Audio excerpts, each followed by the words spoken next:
Hey dudles, my name is Ayla and welcome back to Coming Out on Top. Today we are trying to do Jet's route and he has a few different endings. I'm going for the sexual ending right now. So I've been doing mostly the same choices as I have in my previous let's plays of this, whatever. Until this point where he has just come in with a pizza and he's asking if I'm hungry. Last time I saw the scene, I said I'm hungry for something other than pizza. The walkthrough says to say that you're starved, so I figured, okay, now I can start actually recording, and because now it's new. I'm starved. A pizza sounds great. Okay, we can talk about the tip later. Anyway, I've got some news. We booked a show at a major club. That was it. That's the only fucking difference. Smile like a champ. Mugshot achievement. The photographer compliments your nice smile. The officer's processing you seem to be taking a sweet ass time and engaging in banal chit chat. You're not sure how many hours pass before your handcuffs are finally removed and you march into a grimy holding cell that reeks of vomit and piss. Oh, we're actually in jail this time. Last time we were like, that was like a game over. A handful of fans who've been arrested shuffle on one side of the cell while D'Artagnan and Vince keeps to themselves. You keep a white bird around the scary meathead in the corner. Aside from the meathead energetically muttering to himself, everyone present seems worn out and miserable. Where's Jet? Wouldn't we all love to know? Maybe you could tell us where he went, Yoko. Oh, leave Sparky alone. I just hope Jake's okay. Last time we were locked up, she got into it with a PETA activist. I thought Jake supported animal welfare and all that junk. Who knows? Just don't grab a belt and say, "Is this leather?" Actually, PETA is horrible. They do not care about animals whatsoever. They've actually done some really horrible shit towards animals themselves. So if you're an animal activist, then PETA is not the ones to go for. Fucking Jet. He's probably hiding in some dumpster thinking this is the funniest shit ever. I'm gonna murder him once we're out of here. Don't look so shocked, fanboy. Okay. I'm not his fanboy. I'm his upcoming boyfriend. I'm gonna say nothing. Jet's a fucking flake and I know you're all silently agreeing with me. Everybody's afraid to speak the truth. Nah, I think they're just tired of your ranting, buddy. Shut up! Nobody asked you, tweaker! Whoa, lay off the drugs, man. You really need to calm down. Before you can respond, an officer peers into the cell. You're the guys from that shitty punk band. Hey man, that was our old name. That shitty punk band. Oh, that's a good name though. No one can ever like call you that just because they think you're a shitty punk band. It's just gonna be your fucking name. Let's get your band members out of here. What about me? The officer gives you a questioning look. Oh yeah, this guy's the president of our fan club. Okay, you too, fanboy. I'm not a fanboy. Okay, yeah, you need to cry with relief. Jet must have come back and bailed us out. You wander out of the cell to the receiving area expecting to see Jet, but surprised to see Chandra instead. Dot and Vince seem equally confused to see her. Before they can ask, she informs them she bailed out Jade as well. She tells the three of you to follow her to a car. Fancy meeting you here, Jade. Fuck this place! Alright, what the hell is going on? My name's Chandra. I work for Shaved Marmot. Huh? The record label? What's your interest in our little outfit? What's going around about your little band? Decided to check you out tonight. The show, before the cop showed up, at least, was incredible. The band members beam. Jake was explaining to me that you're still working on your demo? Yeah, we just need to book our studio time. I'd like to meet you guys next week for a late lunch. Like to see you bring your mysterious frontman as well. Oh, Jet, not me. What? I was confused for a second. The soonest slot I've got is on Tuesday. How about we meet at Honey's near the university? Honey's? Doesn't seem like a punk band place, but sure. Sure, I think we can do that. Thanks for springing us out of here, Chandra. That's pretty cool of you. Shaved Marmot has a team of lawyers so vast they could fill up one of your shows. You're not going to get a lot of assistance from a bunch of cops who don't want to be hassled for some bullshit disturbance charge. She opens the door for BMW. Let's get going. I'll drive you guys back. How did Jet get out of there? Because the last time there was a riot like this, he helped me, but this time he didn't actually get a hold of me, so I guess he like slipped out of his own. You finally look at your phone as you get in Chandra's car. There are 10 messages from your roommates wondering where you are. Boy, wait until I tell them I've been in prison. You're getting ready for dinner when you answer the door. Hey! There you are! You asshole! That was fun getting naked with you at the show. I was thinking it a bit more intimate though. Where have you been? Sorry about getting you arrested that night. No, I'm getting turned on just thinking about you behind bars. You know, there's a meeting with some record exec tomorrow, right? Yeah, actually come by for a favor. He hands you a thick roll of bills. What's this? How did you deliver this for me, okay? Give this to the band before they start the meeting. It's not everything we need for a demo, but we're halfway there. Tell them I'm working on the rest. Wait, why can't you go? There's some stuff I've got set up. Can't back out now. Isn't your meeting more important? Those guys are all about meddling with music to fit their fucking predetermined market-tested genres. If their A&R gal is serious, she's gonna wait for the demo anyway. But I think a band will be pissed if you don't show up. Yeah, that's why you're gonna hand in this money. You stand a stack of bills in your hand. Jeez, how much is this exactly? $1,000. I trust you, Sparky. Aww. Okay, I'll deliver the money to the band. I don't know. Give the dough to Dart. He handles the band's wallet. Thanks, I'll make it up to you, Sparky. Gotta run. What are you doing? Before he leaves, Jet pulls you by a belt loop and kisses you square on the mouth. He takes off. I still really like Jet. You're about 10 minutes early, hoping to catch the band before their meeting. Jade and D'Artagnan are at the front, presumably waiting for Vince and Chandler to show up. Jade groans when she sees you. Of course you're here and not Jet. Did Jet at least explain why he couldn't make it? All he left me was a gobbled message. No, he wouldn't tell me anything. He did want to give you guys this. It's for your demo. You hand the water bills to D'Artagnan. Whoa, haha, that felt illegal. That looked illegal. Oh, it looked like there's $1,000 here. The door opens behind you. Oh, why the fuck are you here, Yoko? Don't tell me Jet's plans to have you play the triangle. Fuck you. You looked at the cash in Dot's hand. Fuck me, what's that from? I thought we didn't get jack shit after the last 2 gigs. Check it out, Jet sent us half of the money for our demo. He said he's working on the rest, which is why he couldn't show up today. Working, huh? Is that what he calls it? Oh, wait. Is he? Oh, I mean, he's probably not getting that money from delivering pizza. Oh, fuck. Shit. For fuck's sake, we're opening at the Orion next week. We don't have time for this bullshit. Jesus, cool it, Vince. We gotta figure out what to tell Chandler before she gets here. She's gonna be miffed Jet didn't show. Fine, maybe this is the perfect opportunity for us to talk about a new creative direction, incorporating some new stuff into the old rotation. New stuff? Oh boy, you're still dying to play the Mist of Alakar, huh? Maybe if you whittle down the 20-minute drum solo. Fucking Jet's got you all convinced it won't work. Fucking Jet's got you all convinced it won't work. I know that it doesn't mean, oh, fucking him means that you think it won't work, but... And if he's not here to shape our artistic vision, that's his own fucking fault. And I reworked the chorus a bit to suit my tonal range. I mean, does Jet have to scream everything? Vince starts to hum the chorus. You decide to let yourself out before he starts to sing. Friday. You and Penny meet Ian at the cafe for lunch. Hey, Jet's band seems to be blowing up. This girl in my class said they're playing at the Orion tomorrow. The Orion's a pretty sweet venue. I saw Anal Anomaly there 2 years ago. Why do these bands always have to have such stupid fucking names? You know, back before those guys got all famous and shit. Let me guess, hipster. You were the only member in the audience because they were just that unknown. No way, I'm so not a hipster. I wasn't a hipster before it was cool not to be a hipster.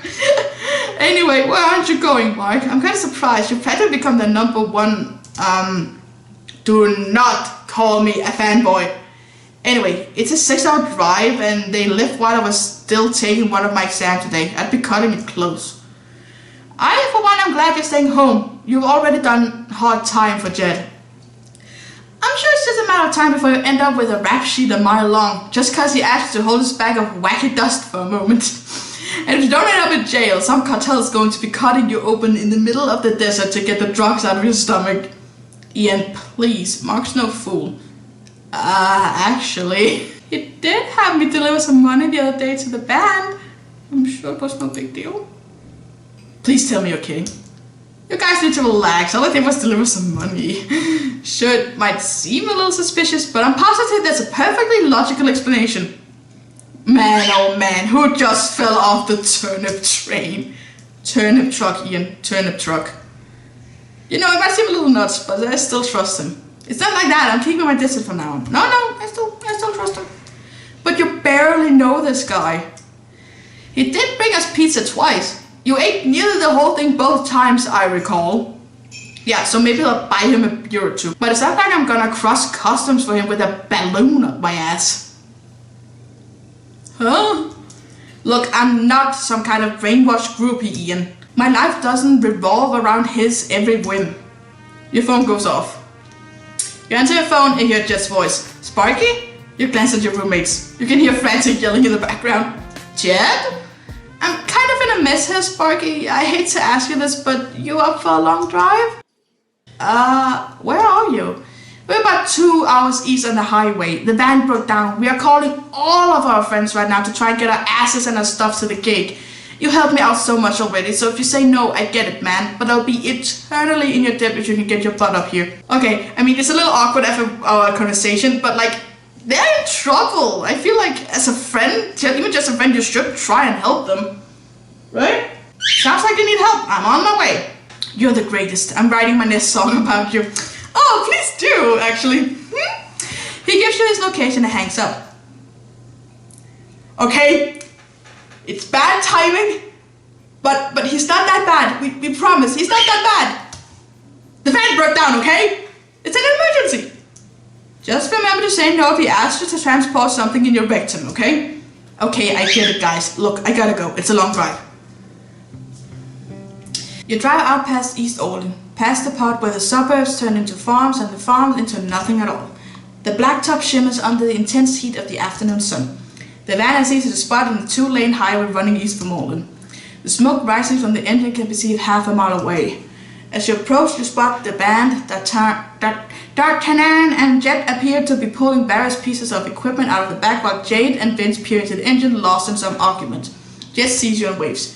You step out of the car, feeling like you're stepping into an oven. Wow. Okay, now this is a much better outfit. Sparky, you are a lifesaver. We got a body bringing his station wagon, but it's only gonna fit so much. Are you going to make the show on time? If we hustle, we'll make it. Barely. Can you pop your trunk? Don and I will load the drums at least. Vince steps away from the van when he sees you. He mutters something under his breath, just loud enough for you to hear. Well, fuck, at least the road is marginally more useful than a groupie. Okay. Since no one else is willing to do it, why don't you go fuck yourself, Vince? Kick his ass. Say nothing. What's your problem, Vince? Oh man, I really want to say the first one, so I'm gonna save. I know it's not the right one, but I'm trying. Poor Vince, I think you just broke his soul. Say nothing. The reply, Christ, you're such a little bitch. You know something, Vince? At that moment, an ominous creaking sound fills the air. What's that smell? Everybody stares at the van. Fuck the equipment. Jet starts running towards the van. Careful! You hear a hissing sound followed by a rumble. Jet! Columns of black smoke pour from the van. You turn your head and cover your mouth as the smoke envelops you. You stagger away from the van as Jade, Dart, and Vince cough and stumble away. The four of you stare at the van trying to see what's happening, but Jet emerges from the smoke. Oh, for fuck's sake, man, you scared the shit out of us. Jet holds a fistful of blackened t-shirt. You think these will still sell? I better call 911.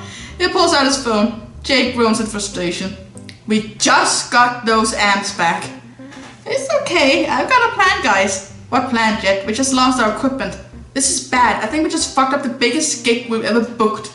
Guys, listen to me. Just give me a couple of weeks and our equipment's toast and we've lost our van. Here's the fucking plan. We signed with Marmon is the fucking plan. I'm not going with some label that wants us to turn into some twee toy piano playing band. See our equipment going up in flames? Smell the acrid aroma of our dreams dying? That's what selling out looks and smells like, Jet. Listen, fuckface. It took the universe countless billions of years to create the right environment for punk music to be born, to live and to thrive. If you think one little car fire is enough to destroy the punk spirit, maybe you're in the wrong business. That's exactly it, Jet. It's a fucking business. You can't just fuck up one thing after another and expect people to follow along. Why don't you go sing some fucking Celine Dion song and suck the dicks of your cooperative overlords, you fake piece of shit?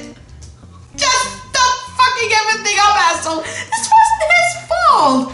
Break it up, you idiots. It solves nothing. The band argues over what to do as they wait for the fire department to deal with the flaming wreck. You ask what you can do, but Jet, preoccupied and distraught, says you might as well not waste any more time and go home. Aww. No. You haven't heard from Jet in a couple of days. As you're thinking about paying him a visit, you open the front door. Well, guess I'm at the right address. Well, can I help you? I'm wondering if I could talk to my brother.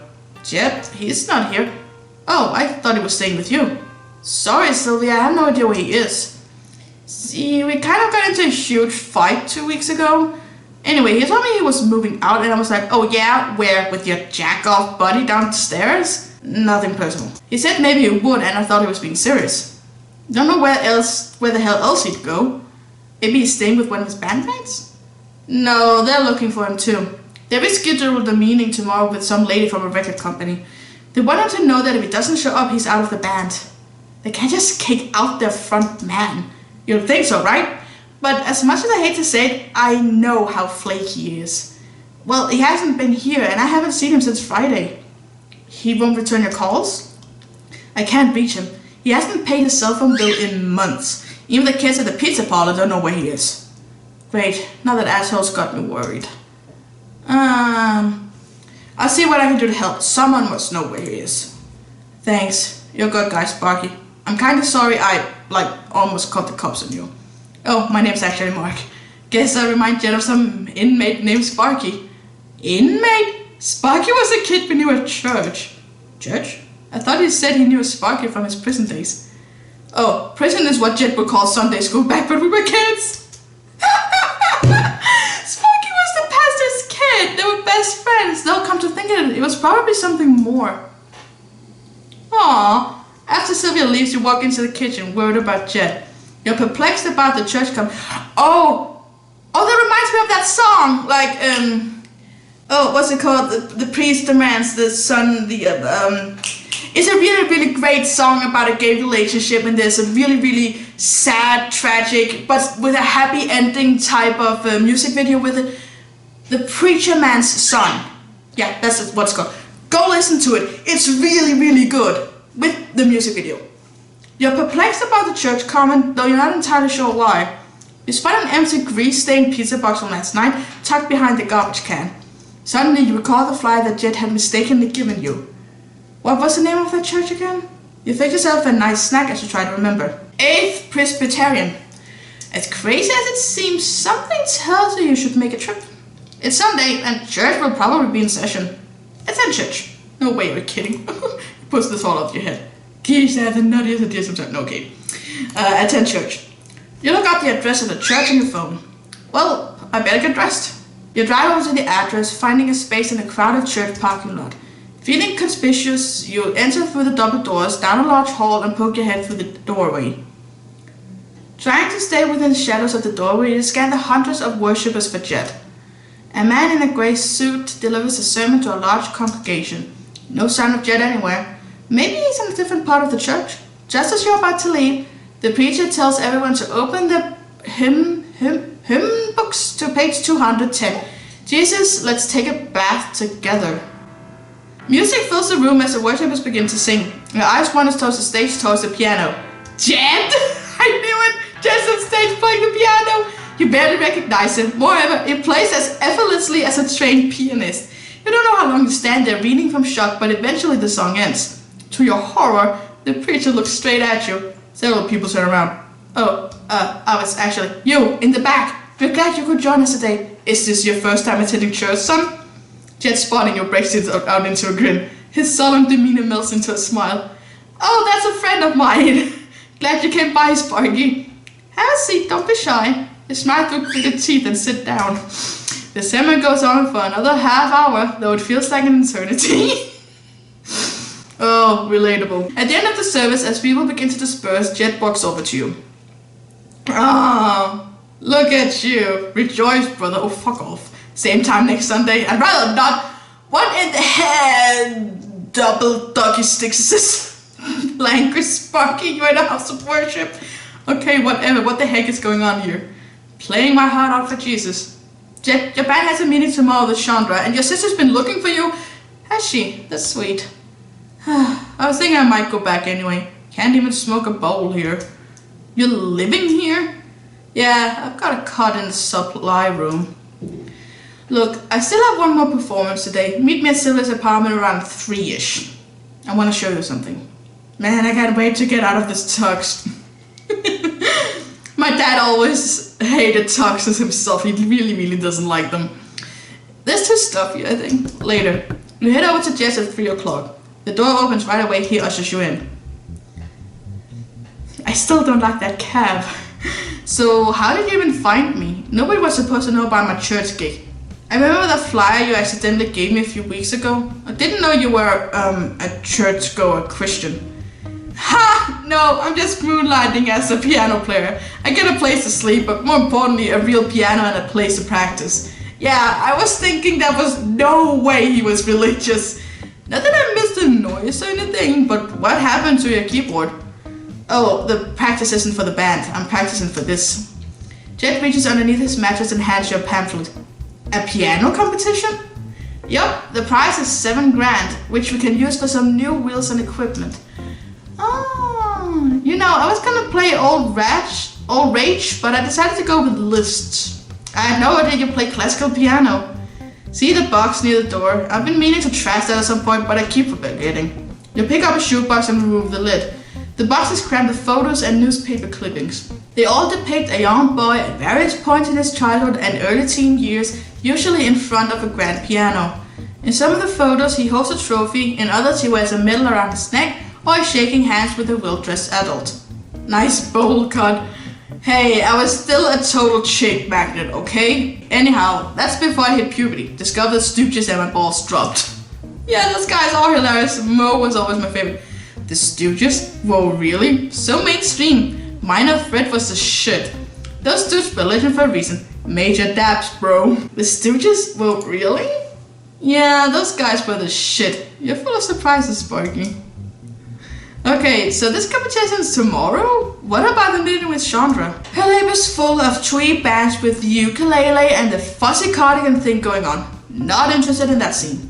Can't even imagine what they could do for us other than change us into something we're not and alienate all of our current fans. You gotta do whatever makes this worth it for you. That I do. One thing though, I don't get why you don't tell your bandmates about this contest. Cause it just looks so crazy desperate and they're already sick of my shit. I don't want to see them unless I've got a big pile of dough in my hand to pay back for all my fuck ups. Look, I better go practice before I fuck this up too. Aww. Monday. Jet will be at the competition today. The rest of the dirty loafers are meeting with Chandra. Okay, so the walkthrough says to convince him not to kick him out. But I also kind of want to see what happens if I go to the competition and support him, so I'm going to do both. The competition is held at the large amphitheater in the music building on campus. At first, you don't see Jet. Did he even show up? As you flip through the program, you see a figure at the corner of your eye. It's Jet. He looks across the room at the people in the audience at the piano on stage. He has an expression on his face, one you've never seen before. He's pale, tight-lipped, and absently cracking his knuckles over and over again. Eyes darting around but not seeing. He's afraid. You wave, but he doesn't see you. Instead of walking into the theater, he bucks out and leaves. You get up and follow. No, you're not! You spot Jet splashing water over his face at the sink. Hey, looking good. I feel like I'm gonna shit my pants. And no, that's not one of my turn-ons. Thanks for coming, by the way. I wasn't going to miss this. Are you on soon? It's on after intermission. I'm really tired of fucking up. If I can't put it together today, you've gotten naked in front of hundreds of people. Are you saying you're scared? Getting physically naked is nothing. This is different. This is me actually giving a shit right now. You know, trying to act like you don't care, it takes a lot of effort. If I said I'm scared as fuck right now, how would you feel about me? Well, it'd be nice to know you're human. Huh, I'm a fucking mess right now. You can't see my hands right now, but they're shaking. Aww. Teach him. You pull him towards you and kiss him. He murmurs his surprise into your mouth. Whoa, Spock, you wasn't expecting this. You want me to stop? Shit, no. Come here. You push him into a stall. Okay, I just went to kiss him, but okay. Didn't know you had it in you. Okay. Top him, bottom stop. I mean, we're going for both. Holy shit, I'm up in a few minutes. Both of you Grinner should tidy up. Let's see what happens if we just give him a pep talk. Forget all this other stuff, okay? You have one job right now, it's to play that piano. You're right. And I'm gonna bang the living fuck out of it.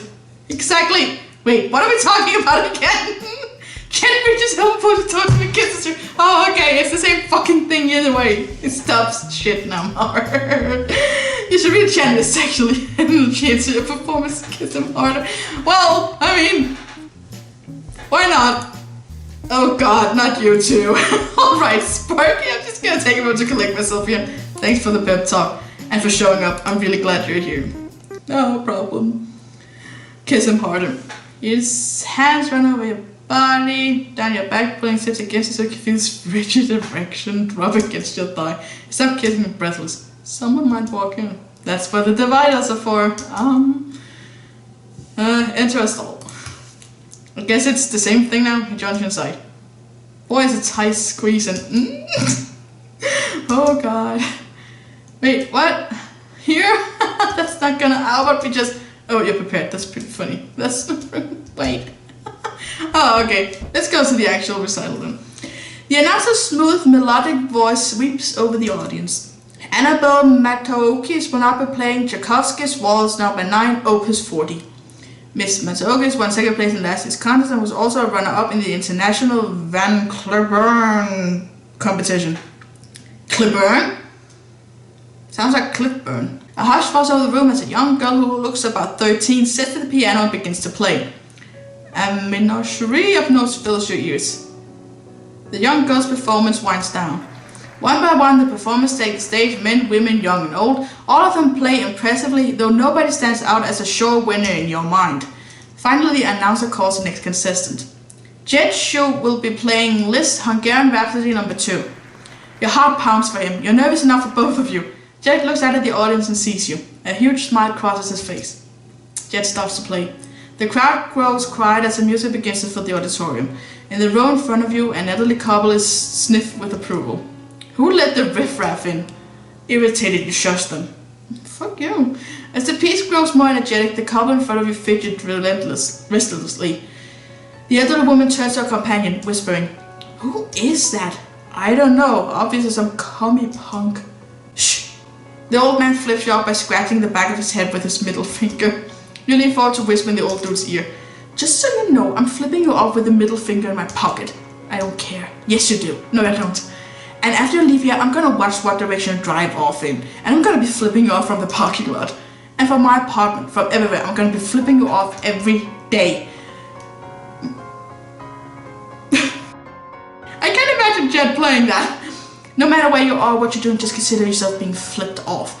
For however many days or months or hours you have left to live, you old jerk. Go ahead, waste your time. But now I'll be flipping you off right back, punk. You're an idiot. No, I'm not. You are. You're both idiots. Now shut up. Later. And finally, we are proud to announce this year's winner. The recipient of the Golden Key Award as well as a grand prize of $7,000. Just you. Yay! You stand up and cheer. Ha! Suck it, old guy! Everyone turns and stares at you sheepishly sit back down. Jet looks flabbergasted and is walking up to accept his prize.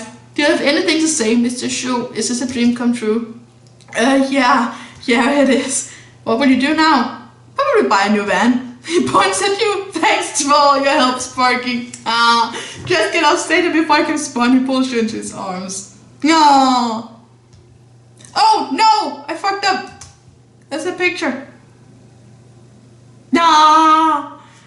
Why is this the wrong choice though? This makes me happy. Oh, well, I mean, I guess, we're gonna keep playing to see what happens, but I guess like the band kicks him out. We spend the weekend cramming for the finals. Okay, skip. Whatever happened with Jet's band? Did they decide to sign for the label? Yeah, but Jet dropped out due to creative differences. He's still trying to decide what to do with his prize money. Well, enough talk. Let's hit the bars and do this one last time, guys. Okay, so if you don't, help him, make sure that they don't kick him out and such. The Dirty Loofahs dropped Jet and become an indie twee act. Vince becomes the band's drummer vocalist, and Mist of Alucard gains recognition as the unofficial anthem of angsty, underappreciated drummers across the states. Dot quits the band after a year to travel the world. Upon his return, he found an adventure travel company for jaded rocks, start wanting to seek adrenaline highs through extreme sports and expeditions. Jade also drops out of the Dirty Loofers to create a series of widely lucrative online classes for guitarists who don't want to look like they're trying too hard. Jet, despondent, leaves the music scene altogether. Given that he's never been a fan of cell phones and email, you eventually lose contact with him. The last you hear is that he's taken his winnings to live in a cabin in the Pacific Northwest and is running a small weed operation. Well, that's a sucky ending. Go to the band meeting and convince him not to drop Jet. Crap, they must be in the restaurant. The meeting's probably already started. We spot the band members with Chandra seated at a table. Wait, so for how long will I be playing this ukulele? Just for a little while, till we get that new member I'm envisioning. I've got somebody perfect for you. Our songwriters have some great ideas for you too. We're just going to tweak your sound a bit, make it a little more current. My eyes are fine, why do I have to wear glasses? It's super cute. I don't fucking need cute, I need to fucking see and not have shit falling off my face when I'm rocking the fuck out. Hey, sorry to bug you guys, can I talk to you real quick? Excuse you, this is a private meeting, fanboy. It's an emergency, give me 5 minutes. We've got some real pressing issues here. The fan club's circulating rumors about your crafts, Vince. You guys can't kick Jet out, he's trying to say the band. No, this one. Okay, 5 fucking minutes. What's this all about, Mark? Why couldn't Jet show up? I'm not supposed to tell you this, but he can't come because he's trying to win some money for the band. Win? Is he playing scratchers? No, he entered a piano competition. What? Wait, what? I'm gonna go over there to support him. He's not completely flaky, he's just embarrassed. But in case you guys were gonna make any drastic decisions with Chandra, I thought you guys should know what's up. Well, all this talk of fuzzy sweaters is making me want to scratch my skin off. Personally, the whole direction she's envisioning is making me nervous. Before you know it, we're gonna be playing on toy instruments and being told to smile more. Everyone looks at Vince. Vince? God damn it, fine, I look terrible in cardigans anyway. But if we're gonna stay a fucking band, we are playing the Mist of Alucard. I'm tired of having my creative input dismissed. Oh, okay, so we still get to do this. Yay! You, Dart, Jet, and Vince sneak into the auditorium.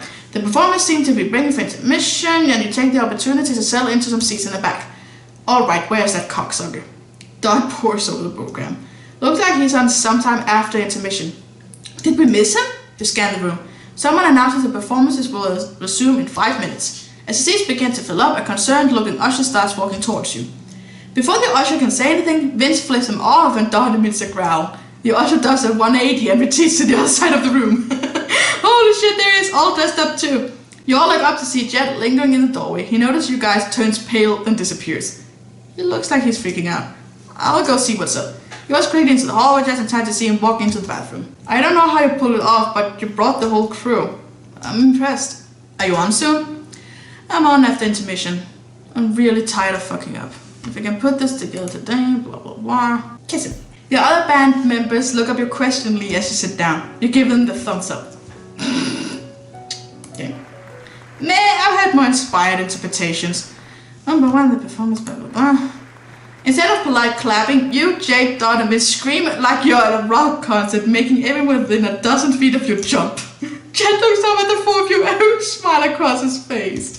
Oh, just start to play.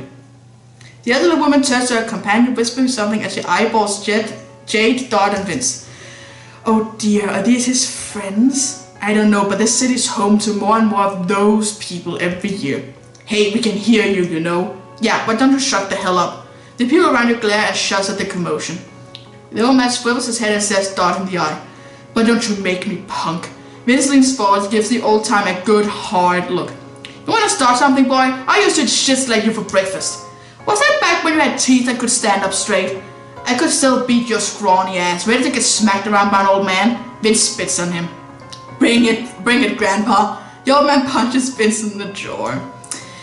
Vince hurdles himself directly at the old timer. The fucking chair. The man falls into his wife who crashes to the ground before picking up a folding chair, chucking at no one in particular. Dorothy Jane joins the fray. The entire front row descends as he cares as people are going to choose their their sides and jump into the fight. Jet unperturbed continues to play. A board looking a security guard wants to stop. I'm solving the problem with this day. Next person to throw a chair is getting tased. Everyone calms the fuck down. Alright then, that's better. Don't let it happen again. Later. Thank you for your patience, ladies and gentlemen. Now that things have settled down, the judges have reached a decision. But before we announce the winner, we'd like to stress our security personnel are authorized to use their tasers in the event of any added disruptions. Tasers, ladies and gentlemen. She glares at the crowd with visible disgust. In any case, we're about to announce this year's winner. Blah blah blah. The crowd immediately breaks into a cacophony of loud cheers and noisy boos. Jade and Dodd look ecstatic as they hug Jet. Even Vince cracks a smile. Jet looks flabbergasted and walks up to accept his prize. What would you do now? I don't know, probably hit up Pancake House with my band members before we buy some much needed equipment. Dodd, Jade and Vince hoot. He points at you. Then blow that guy over there. Oh God! Yay! Saturday. Okay. Yeah. Okay, let's see. Nope. From what he told me, they're actually starting their own label so they can keep creative control. Well, it's clearly a bit scheduled to that show at the Orion. I'm actually kind of bummed that I'll be packing my bags for Brazil. Yeah, apparently they're gonna play a song Jet wrote for me that weekend. No way, what's it called? Nothing. Well, enough talk. Let's hit the boss and do this one last time, guys. We have a happy ending. Skip. Okay, despite being banned on radio station across the country, Cumslop 97 somehow manages to become a hit single. Oh no! The poor person was actually named Cumslop 97 though. You start your new job in the city while the Lufa's popularity explodes like a punk atomic bomb. Soon the band hits the road for its first major US tour. Before Jet leaves to say goodbye to one another. With another furious sex. It's only a matter of time before the Lufas are touring the globe, rocking the faces off of all who bear witness to their oral devastation. Copenhagen! Okay, first of all, it's spelled Copenhagen, not Copenhagen. It's spelled with one P, okay? Despite your hectic schedules, you and Jet meet up when and wherever you can. London, Berlin, Copenhagen. You love the traveling, excitement and fanfare. Though you have to admit, the real fun usually begins after the show. After party. Okay, we're going for the romantic ending now. Jack gets off stage and hands an envelope with the prize money to Dart. As the other three band members admire the contest, he pulls you towards him. Kiss. Okay, that's the kiss again. Okay, let's see. Romantic ending, romantic ending. I hate clothes. That's really self-explanatory, isn't it? Oh, that's what the song is called. Actually, no. The clothes in the title is a metaphor for the norms and mores that society imposes on us. It's a statement on how the individual is expected to be a free-willed, independent agent, but it's also compelled to follow a societal program making him anything but free and independent. Whoa, I think you just blew my mind, dude. Seems like that happens to you a lot, huh, Ian? No, seriously, it seems our freedom is illusory, that perhaps ourselves are defined as much by our environment as by our own actions. Possibly, even probably more so, and if that's the case, then I'm not just me, but as a part of your environment, I am also you. And you are me, and we are everything, and everything is us. No way, Ian, I am not you. You're probably right. But enough talk, let's hit the bus and do this one last time, guys. Okay, let's see. I hate clothes get heavy rotation on the college radio circuit. You start your new job in the city, whilst the Lufa's popularity explodes like a punk atomic bomb. Blah blah blah. But the part you love best is away from the noise and glamour and throngs of screaming fans. When the two of you can be alone, relaxing in his hotel room, enjoying an evening of nothing but each other. Jet singing ballads he wrote just for you, songs no one else will ever hear. The things that make you pause and wonder how his fans would react if they knew how sweet this man was. How the randy frontman of the favorite band smiles and sighs when you nibble his ear. The hushed low tone when he tells you he loves you. Aww, and the way he looks when you tell him you love him too. Ah, music maker. Aww, I love this. I love this. Jet's route is probably my favorite so far. Out of Alex, Phil, and Jet. I like Jet. I like Jet a lot. Oh, I'm so happy. Okay guys, that's all for now. I actually think I've been playing this a little bit too long. I think this episode is longer than the others. I haven't checked. I forgot to like time my editing, my recording. I mean, I forgot to actually time my recording. So, but okay, I'll see you guys next time. We'll go for Brad next, I think.